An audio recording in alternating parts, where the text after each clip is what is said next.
Chapter 12. At last, all the members of cavalry had been assigned their divisions.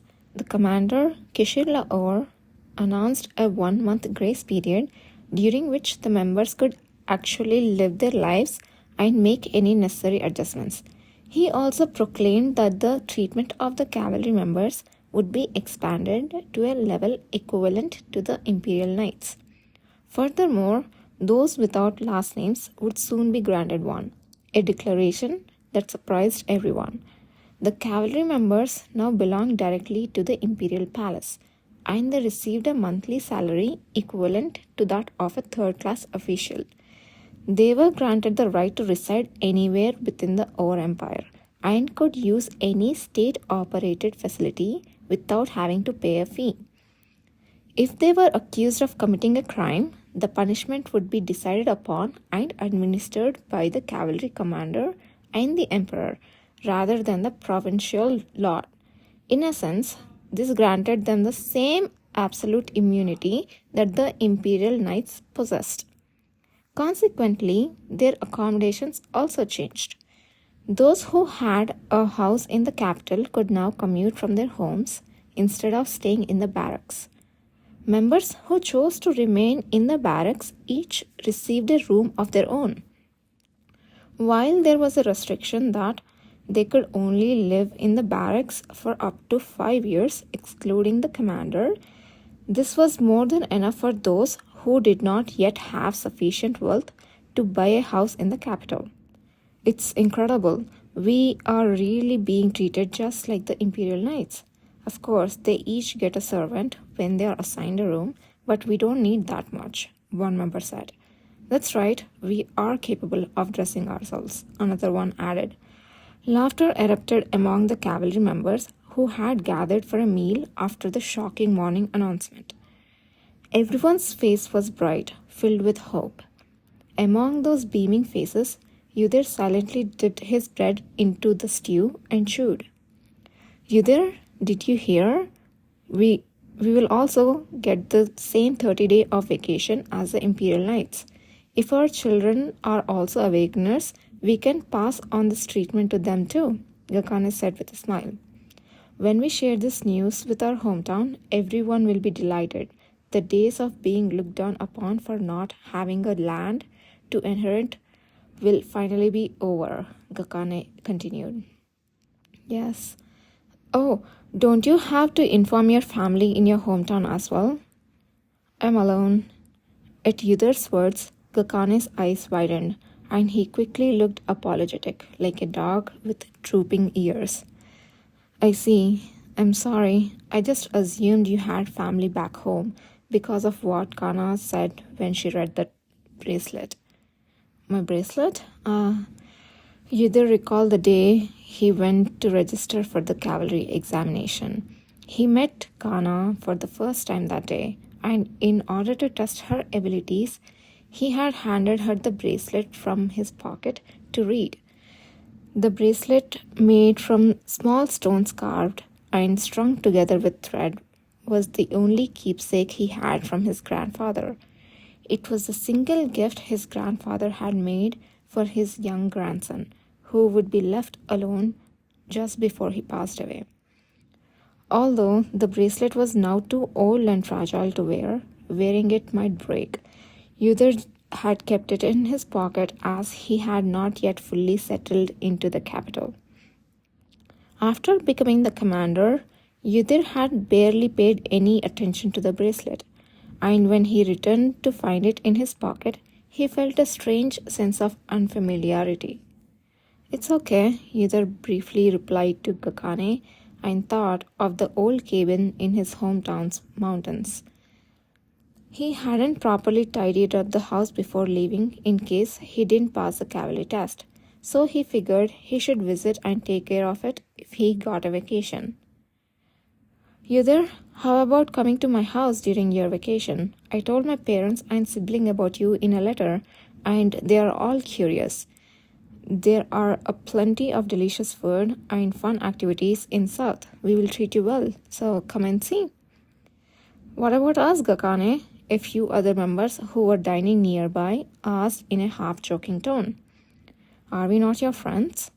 Of course you are. But I want to take you there first, so you guys can come next time. Don't you need to visit your homes first? He's acting as if I have already decided to take that vacation. Although Gakane's shameless attitude was slightly off-putting, Yudhir didn't say anything.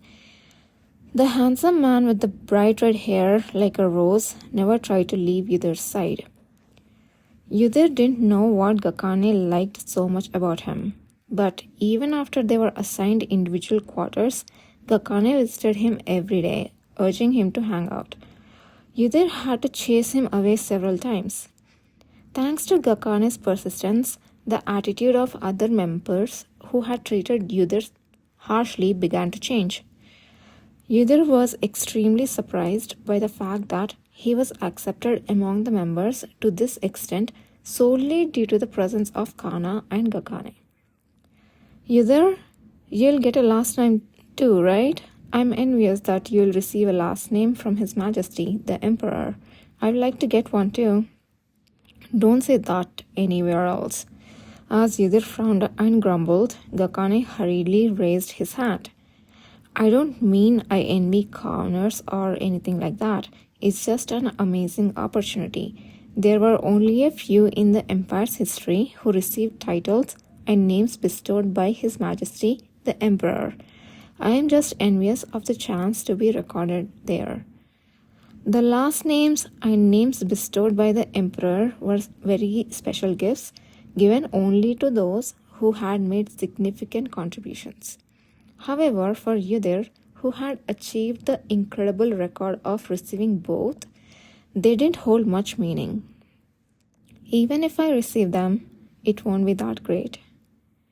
You sometimes talk as if you know everything. Receiving a last name changes your status completely. Of course, it's a good thing, as commoners are free from the obligations of paying taxes and labor.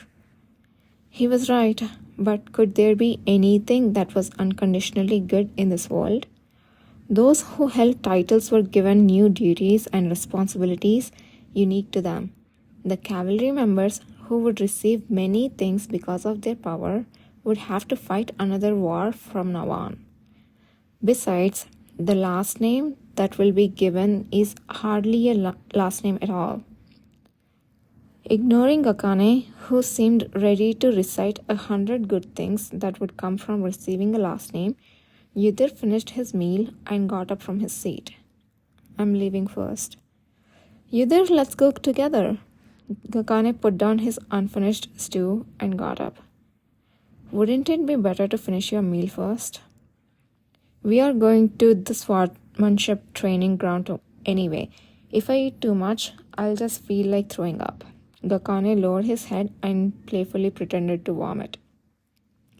The Sil Division, a group mainly composed of individuals capable of using magic-like powers, spent most of their training to enhance their individual attributes and to develop more accurate and powerful abilities.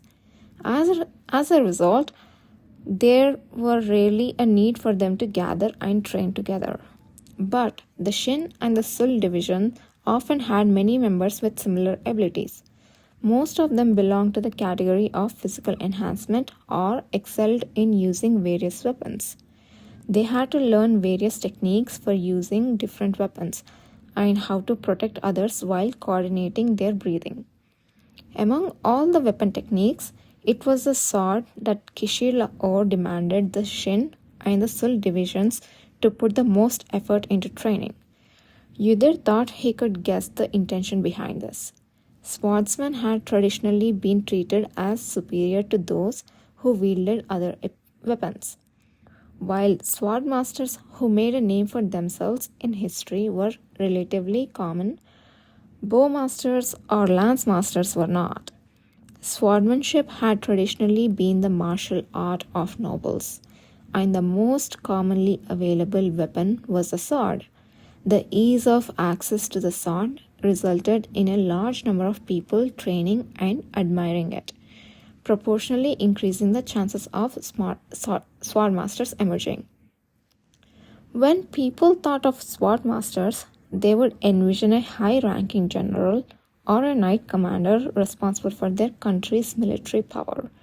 The most notable feature of a sword master was the ability to freely use aura, which they infused into their swords and emitted. Many of the cavalry members who entered the Shin and the Sul divisions were capable of this feat without any effort. Although their swordsmanship and proficiency were lower than that of true swordmasters, the intensity and output of the aura they could produce were not inferior.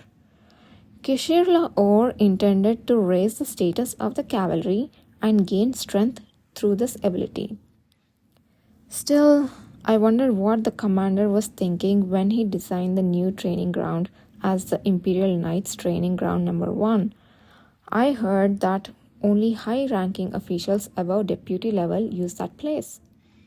As the cavalry members entered the grounds used by the Imperial Knights, the atmosphere around them became tense. It meant that the people around them were not pleased with their arrival. For the past few months, the cavalry members had trained at the rookie training ground set up in the corner of the premises. Even then, the passing Imperial Knights had openly displayed their discomfort. Now they had been notified that they would be using training ground number 1, which was like the Knight's pride. It was a wonder how Kishir had managed to push for this. Maybe he used an imperial order signed by the emperor himself. Yudir deliberately did not exert himself fully during the basic training for the past few months. Even without giving it his all, his abilities were beyond the level of ordinary members. Instead, he frequently practiced becoming familiar with the flow of energy around his body based on his past memories and drawing it into his body momentarily. Traditional mages and knights who used conventional mana would accumulate the energy flowing in nature within their bodies for a long time and could only use the amount they had stored. However, those who awakened to the new mana were different. Through the power of Redstone, they were able to freely use the unfamiliar energy that filled the world without necessarily storing it in their bodies, simply through skill and practice. This meant that it was more important who could draw and use a greater amount of energy stably in an instant and how familiar one was with using and applying their own abilities. However, adaptation and practice were necessary for this as well. Therefore, it was helpful to spend a few hours every day meditating to become accustomed to the energy. It would be about 3 years from now before the fact was revealed, but it wouldn't hurt to start early. Gakane seemed to mistake Yudir, who meditated every morning, for a devout follower of the sun god, but Yudir found it too bothersome to correct him and simply let him remain under the impression.